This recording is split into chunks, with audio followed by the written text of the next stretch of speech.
The cafe's cozy atmosphere wrapped around Emily Parker like a warm blanket as she stepped inside. It was a stark contrast to the crisp autumn air outside. Her fingers clutched the strap of her bag tightly as she scanned the room, looking for him.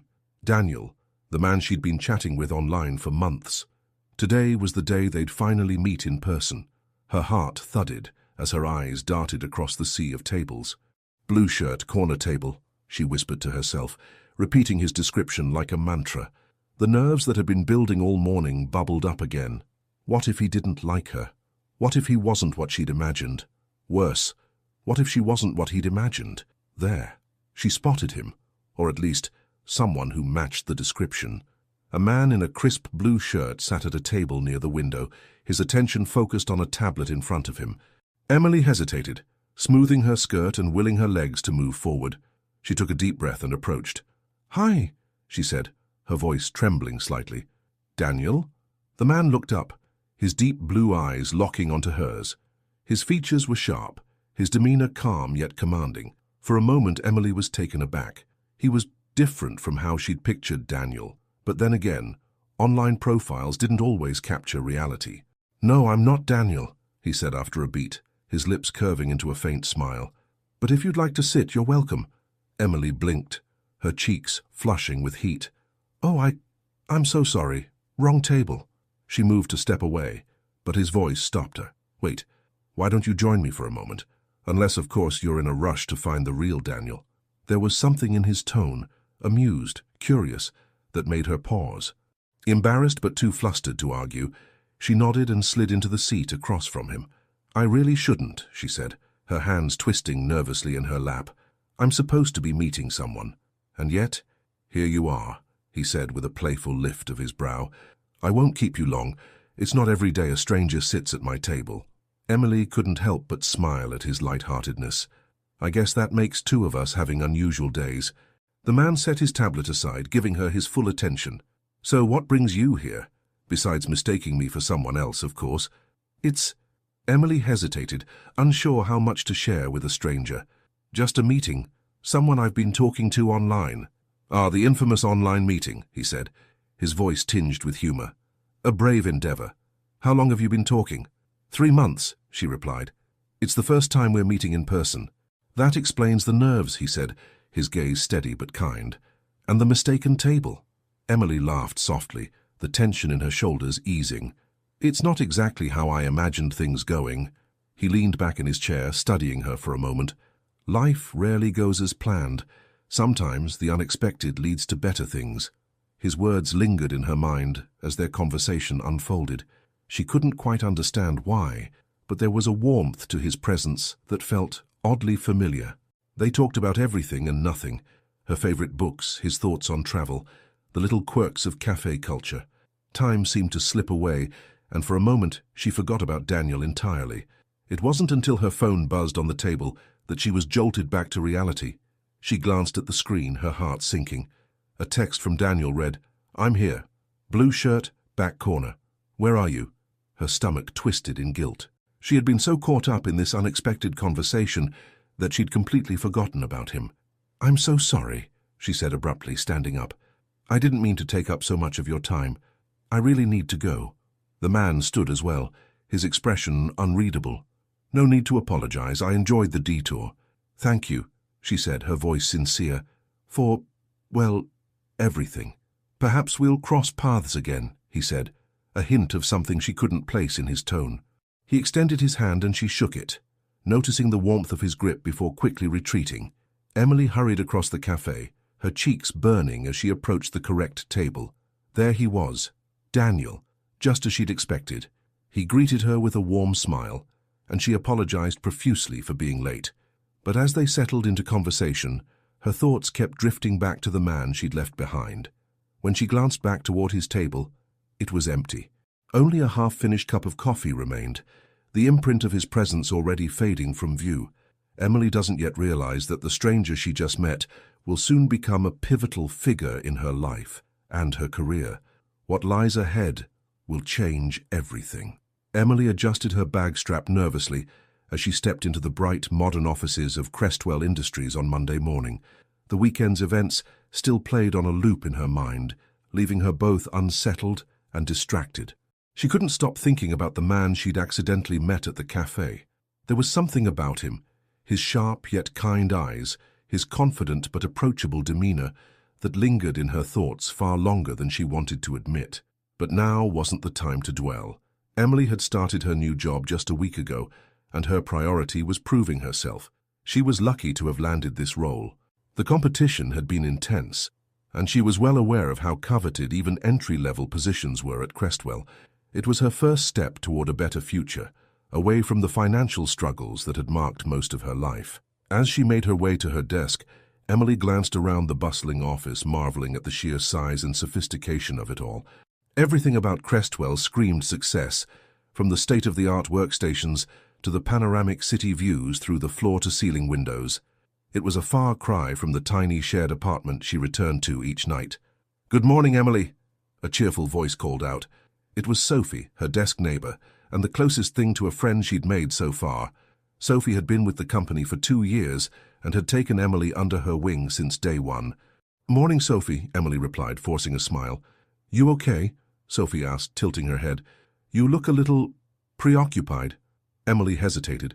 Should she mention the stranger at the cafe? No, that would sound ridiculous. Instead, she shook her head. "Just a little nervous. Still settling in, I guess." Sophie nodded knowingly. "I get it. This place can be intimidating at first, but don't worry. You'll find your rhythm. Just remember, the most important thing here is to stay on top of your tasks and make a good impression. The execs notice everything." Emily's stomach fluttered at the mention of the executives. "Have you ever met any of them?" Sophie chuckled. "Not directly, no. Well, except for the occasional email from Mr. Hayes. He's the big boss, you know." The name barely registered with Emily. "Mr. Hayes?" Sophie raised an eyebrow. "Alexander Hayes, the CEO, the guy whose face is on half the industry magazines." Emily blinked, recalling the name from the employee handbook. She hadn't given him much thought beyond his title. CEOs were so far removed from her day-to-day reality that they seemed almost fictional. "Right, of course. Don't worry, you're not likely to see him unless you do something extraordinary or catastrophic," Sophie said with a grin. "Now let's get to work before Harris starts breathing down our necks." Harris, their department manager, was known for his exacting standards and short temper. Emily spent the next several hours buried in spreadsheets and emails, determined to stay ahead of her assignments.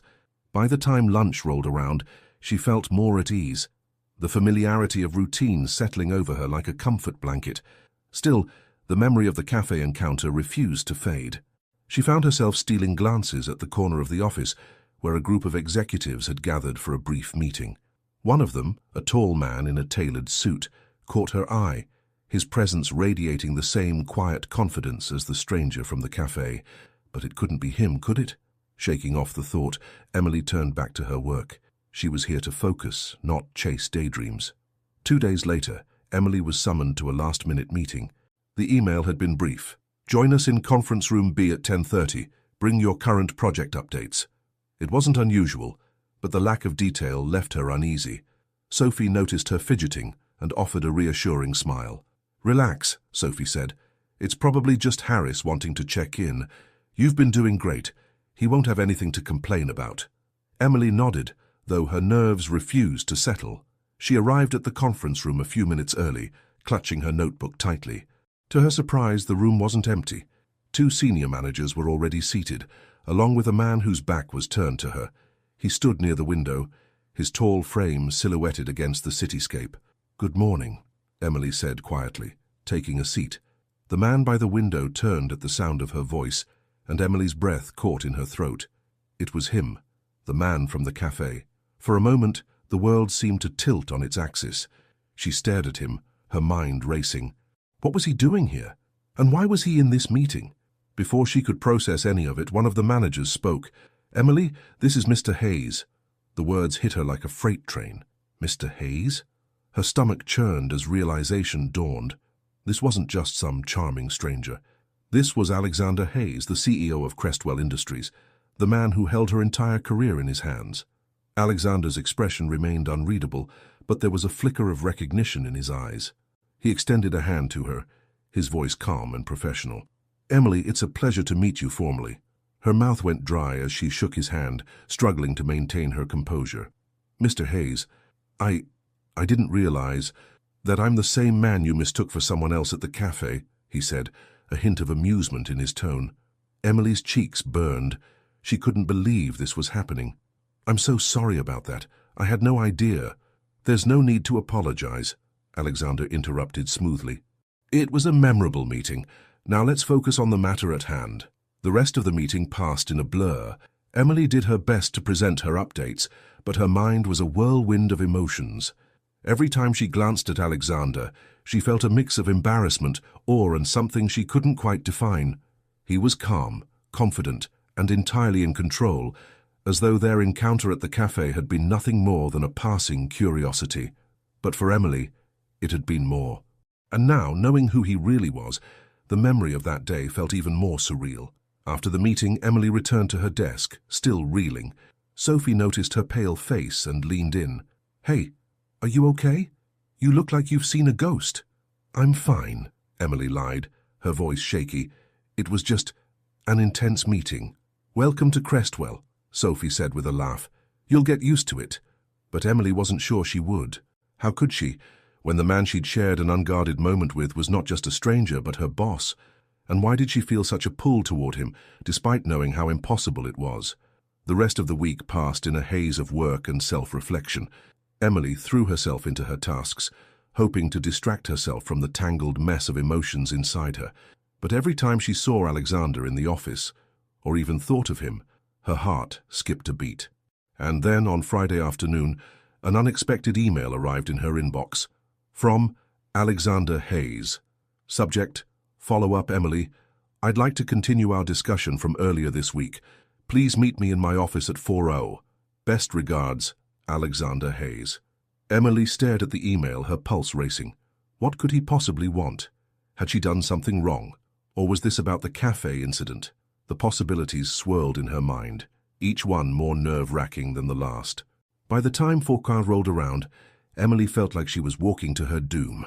She knocked softly on Alexander's office door, her heart pounding in her chest. "Come in," came his steady voice. She stepped inside, her palms damp. Alexander looked up from his desk, his expression calm but unreadable. He gestured for her to sit, and she obeyed, feeling like a child awaiting reprimand. "I wanted to speak with you about your work," he began, his tone measured. "You've shown great promise in your short time here, and I think you have potential." Emily blinked, caught off guard. "Thank you, Mr. Hayes. That means a lot." "There's something else," he continued, leaning forward slightly. "Our encounter at the cafe. Do you believe in coincidences, Emily?" The question hung in the air, heavy with implication. Emily's breath hitched as she met his gaze, her thoughts spiraling. Emily is left questioning the nature of her connection with Alexander, unaware of the deeper intentions behind his words. What does he truly want from her, and how will this newfound tension impact her life? The weekend arrived, but Emily couldn't relax. The conversation with Alexander Hayes, or Mr. Hayes as she kept reminding herself to think of him, played in her mind like a looping soundtrack. His words lingered, especially the question he'd asked. "Do you believe in coincidences, Emily?" What had he meant by that? Was it a simple reflection on their unexpected meeting at the cafe, or something more? She'd replayed their conversation in his office countless times, searching for clues.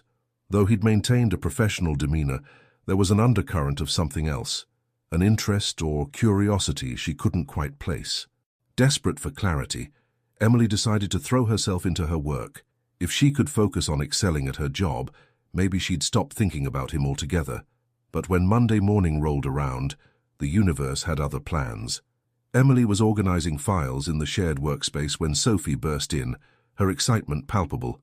"Guess what? We're getting reassigned, temporarily. Big project. Harris told me this morning." "Reassigned?" Emily asked, her stomach tightening. "To where?" "The executive floor," Sophie said, her grin widening. "Can you believe it? We'll be working directly with the leadership team for the next 2 weeks. It's an all-hands-on-deck situation, something about a major client deal." Emily's heart sank. The executive floor meant proximity to Alexander, and while she'd promised herself she could handle it, the thought of being around him more often left her feeling unmoored. She forced a smile for Sophie's sake. That's Exciting. It's career-changing, Sophie said, oblivious to Emily's apprehension. This is our chance to show them what we're capable of. You're nervous, aren't you? A little, Emily admitted. Sophie gave her an encouraging nudge. You'll be great. Just remember, confidence is key. The executive floor was everything Emily had imagined. Sleek, modern, and intimidatingly polished. It felt like stepping into another world, one where every detail was meticulously designed to exude power and success. As Emily and Sophie settled into their temporary workstations, she tried to focus on the tasks at hand, but every time Alexander's name appeared in an email or document, her pulse quickened. By the third day, Emily was starting to find her rhythm. She was handling research, compiling reports, and double-checking presentations with a diligence that even impressed Sophie. For the most part, she managed to avoid direct interactions with Alexander, though she occasionally caught glimpses of him moving through the office with his characteristic calm authority. That reprieve didn't last long. Late Wednesday afternoon, Emily was called into a last-minute brainstorming session. To her dismay, Alexander was leading the meeting. She walked into the boardroom, trying to exude the confidence Sophie had advised, but the moment his eyes met hers, her resolve wavered. "Emily," he said, nodding in acknowledgement, "take a seat. We'll need your input on this." The meeting was intense, with ideas flying back and forth as the team worked to finalize a proposal for a major client. Emily did her best to contribute, offering insights where she could. To her surprise, Alexander seemed particularly interested in her perspective, asking her direct questions and encouraging her to elaborate. By the end of the session, her nerves had transformed into a strange mix of pride and exhilaration. She couldn't deny that working with him, despite the complexity of their dynamic, was thrilling in a way she hadn't anticipated. As the team filed out of the room, Alexander stopped her. "Emily, a word." Her heart raced as she turned to face him. "Yes, Mr. Hayes." He gestured toward the window, where the city skyline stretched out in the fading light. "You handled yourself well in there. Your contributions were insightful." "Thank you," she said, her voice barely above a whisper. He studied her for a moment, as though weighing his next words carefully. "I meant what I said before, about coincidences." Emily's breath hitched. "I'm not sure I understand." "Life has a way of placing people in your path at the right time," he said, his tone softer than she'd expected. "Sometimes it's up to us to recognize the opportunity." Before she could respond, he turned back toward the table, signaling the end of their conversation. Emily walked away, her thoughts a whirlwind of questions and possibilities. What opportunity was he referring to? And why did it feel like he was speaking about more than just work? The following week brought new complications. Emily and Sophie were assigned to manage logistics for an upcoming event, a high-profile dinner for executives and clients. The task was daunting, requiring coordination with vendors, meticulous planning, and long hours. Emily threw herself into the work, grateful for the distraction. But as the event drew closer, her interactions with Alexander became more frequent. He was deeply involved in the planning, reviewing every detail and making adjustments with precision. Though their exchanges remained professional, there was an unspoken tension that neither seemed able to ignore. By the night of the event, Emily was running on adrenaline. She'd spent the entire day ensuring everything was perfect, from the seating arrangements to the lighting. As the guests began to arrive, she watched from the sidelines, relieved that everything was going smoothly. That relief was short-lived. "Emily," Sophie hissed, appearing at her side, "we have a problem." "What's wrong?" Emily asked, her pulse quickening. "One of the VIP guests had a last-minute cancellation. We need to fill the seat, and Mr. Hayes wants someone from the team to step in." Emily's stomach dropped. "You mean me?" Sophie nodded. "He specifically asked for you." Emily felt a wave of panic. She wasn't dressed for the occasion. Her outfit was professional, but nowhere near the level of elegance required for such an event. More than that, the thought of sitting at the same table as Alexander and his high-powered guests was terrifying. "You'll be fine," Sophie said, giving her an encouraging nudge. "Just be yourself." Before Emily could protest, she was ushered into the dining area. The table was a vision of sophistication, adorned with crystal glasses and floral centerpieces. She took the empty seat, her hands trembling slightly as she placed them in her lap. Alexander was seated across from her, his gaze calm and steady. He greeted her with a small nod, his expression unreadable. As the dinner progressed, Emily found herself drawn into the conversation, much to her surprise. The guests were warm and engaging, and Alexander occasionally directed questions her way, encouraging her to share her thoughts. By the time dessert was served, she felt more at ease, though the undercurrent of tension between her and Alexander remained. When the dinner concluded, Emily excused herself, needing a moment to collect her thoughts. She stepped out onto the balcony, the cool night air a welcome reprieve from the intensity of the evening. She leaned against the railing, staring out at the city lights. "I thought I might find you here," a familiar voice said behind her. She turned to see Alexander, his hands in his pockets as he approached. He stopped a few feet away, his presence both reassuring and unsettling. "Are you enjoying the evening?" he asked. "It's been an experience," she said honestly. "Thank you for including me." He nodded, his gaze searching hers. "You handled yourself well tonight, Emily, but I suspect there's something on your mind." She hesitated, unsure how to respond. Finally, she said, "It's just all of this. Working here, meeting you. It's more than I ever imagined." Alexander took a step closer, his expression softening. "Sometimes, life surprises us in ways we don't expect. You belong here, Emily. Don't doubt that." Her breath caught at the intensity in his eyes.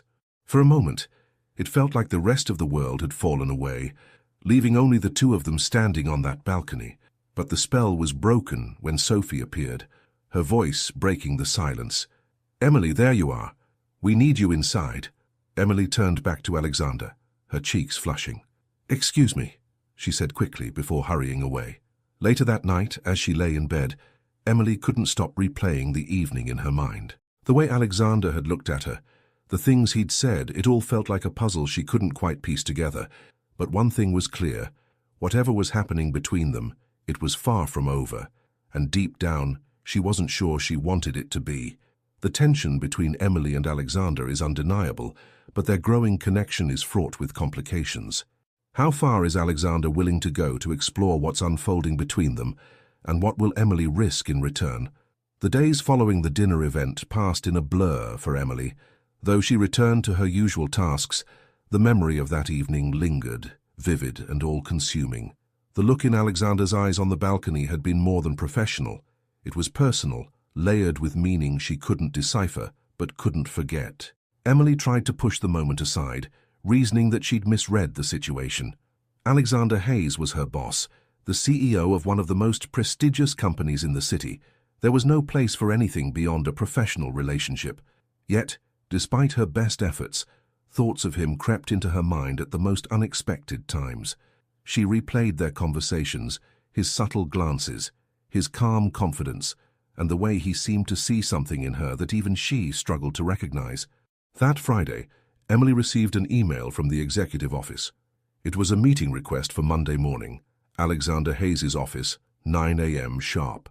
Her heart sank as she stared at the screen. What could he possibly want? Had she crossed a line without realizing it? Was this the end of her fledgling career at Crestwell? Sophie noticed her distress and leaned over. "What's that look for?" "I've been summoned," Emily said, her voice barely above a whisper. "To Mr. Hayes' office." Sophie's eyes widened. "Oh wow, that's either really good or really bad. What did you do?" "Nothing, at least I don't think I did." Emily's voice wavered. "What if I messed something up? What if I said the wrong thing at the dinner?" Sophie squeezed her arm reassuringly. "Relax. If you'd done something terrible, Harris would have been on your case by now. Just go in there, be professional, and stay calm." Easier said than done, Emily thought. The weekend was a sleepless storm of anxiety and second-guessing. By the time Monday morning arrived, she was a bundle of nerves. Emily stepped into Alexander's office promptly at 9 a.m. The space was as commanding as the man himself. Spacious, minimalist, with floor-to-ceiling windows that bathed the room in natural light. Alexander stood near the windows, his back to her, hands tucked casually into his pockets. He turned as she entered, his gaze steady and unreadable. "Good morning, Emily," he said, gesturing for her to sit in the chair across from his desk. "Good morning, Mr. Hayes," she replied, her voice steadier than she'd expected. He sat across from her, folding his hands on the desk. For a moment he said nothing, simply studying her with an intensity that made her stomach flip. "I wanted to thank you again for your work on the event," he began. "It was a success, and your contributions didn't go unnoticed." Emily exhaled a breath she hadn't realized she was holding. "Thank you. I'm glad everything went well." He nodded but didn't look away. "There's something else I'd like to discuss. Something more personal." Her heart began to race. Personal? What could he mean? "I value professionalism above all else," Alexander continued, his tone measured, "but I also believe in acknowledging the human side of what we do. Emily, our encounter at the cafe wasn't just a coincidence. At least not in how it's unfolded." Emily stared at him, her mind spinning. Was this happening? Was he acknowledging the same connection she'd felt? "I don't know what to say," she admitted, her voice barely above a whisper. "You don't have to say anything," he said, leaning forward slightly. "But I want to be clear, whatever this is, this connection, I won't let it compromise your position here. Your work is what brought you to Crestwell, and it's what will keep you here." She nodded, her emotions a confusing swirl of relief and disbelief. "I appreciate that, Mr. Hayes." "Alexander," he corrected gently. "At least, in this context." Emily hesitated, unsure of how to respond. The boundaries between them felt blurred, fragile yet undeniable. Finally, she said, "Alexander, I don't know what to make of this. You're my boss. This isn't normal." "No, it isn't," he agreed. "But sometimes the most extraordinary things come from the unexpected." The room fell into a charged silence, the weight of his words settling over them. Finally, Alexander leaned back, his expression softening. "Take your time, Emily. I don't expect an answer today. I just wanted you to know where I stand." The days that followed were both exhilarating and overwhelming. Emily couldn't stop thinking about Alexander's words, his openness, and the possibilities they hinted at. But she also couldn't ignore the risks. What would Sophie think? What would the rest of the company think if they found out? And how could she trust her own feelings in such an unbalanced dynamic? She threw herself into her work, hoping for clarity, but the tension between them only grew. Each passing interaction, each stolen glance seemed to heighten the unspoken understanding between them. It all came to a head one rainy evening when Emily stayed late to finish a project. The office was quiet, the hum of fluorescent lights the only sound as she worked. She was startled when a knock on the doorframe broke the silence. Turning, she saw Alexander standing there, his suit jacket draped over one arm. "You're still here," he said, stepping into the room. "I wanted to finish this report," she replied, suddenly hyper-aware of how alone they were. He moved closer, setting his jacket on a nearby chair. "You're dedicated. I admire that." "Thank you," she said, her voice quieter than she intended. For a moment, neither of them spoke. The sound of rain against the windows filled the space as Alexander looked at her, his expression unguarded. "Emily," he said softly, his voice carrying a weight she couldn't ignore. "I've spent my career making decisions based on logic and strategy, but this, whatever this is between us, it's different, and I don't want to ignore it." Her breath hitched. She searched his face for answers, for reassurance, for anything that could make sense of what she was feeling. "I don't either," she admitted, the words escaping before she could second-guess them. Alexander's lips curved into the faintest smile, and he took a step closer. The air between them crackled with unspoken emotion, and for the first time, Emily felt herself let go of the doubts and fears that had held her back. Whatever happened next, she decided, she would face it head-on. Their relationship didn't unfold without challenges. They were careful, cautious, aware of the stakes involved. Alexander insisted on setting boundaries to protect Emily's position, and Emily worked harder than ever to prove that her achievements were her own. Their connection deepened in private, built on shared moments of vulnerability and trust. But not everyone was oblivious to the changes. Sophie, ever perceptive, pulled Emily aside one afternoon. "Is there something you're not telling me?" Emily froze. "What do you mean?" Sophie raised an eyebrow. "You've been different lately, happier maybe, and you seem more comfortable around Mr. Hayes than the rest of us." "Spill." Emily hesitated, torn between honesty and discretion. Finally she said, "Sophie, I can't say anything right now, but I promise, when the time is right, I'll tell you." Sophie studied her for a moment before nodding. "Just be careful, okay? This place can be a shark tank if you're not prepared." "I will," Emily promised, grateful for Sophie's understanding. Months passed, and Emily's hard work continued to earn her recognition. She was promoted to a role with more responsibilities, and though some whispers about favoritism circulated, her results spoke for themselves. She and Alexander navigated their relationship carefully, mindful of the delicate balance between personal and professional. One evening, as they walked hand in hand through the quiet streets after a late dinner, Alexander stopped suddenly, turning to face her. "What is it?" Emily asked, her heart skipping a beat. "I've been thinking," he said, his tone serious but warm. "About us. About the future." She tilted her head, curiosity and hope mingling in her chest. And I want to build that future with you," he said simply, "whatever it takes." Tears pricked at Emily's eyes as she smiled. "I want that too." The rain began to fall softly, and as they stood there under the streetlights, Alexander pulled her into his arms, sealing their promises with a kiss that felt